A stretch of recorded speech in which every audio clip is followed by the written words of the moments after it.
Ito, gas na ang problema nito. Kasi wala nang lumalabas dito. Galing tangke.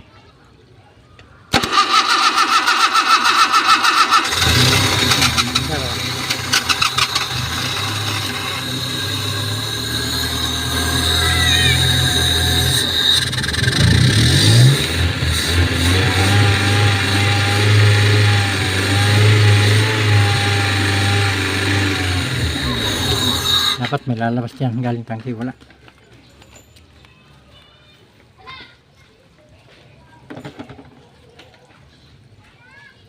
Pinagdudahan ko tuloy yung filter na bago.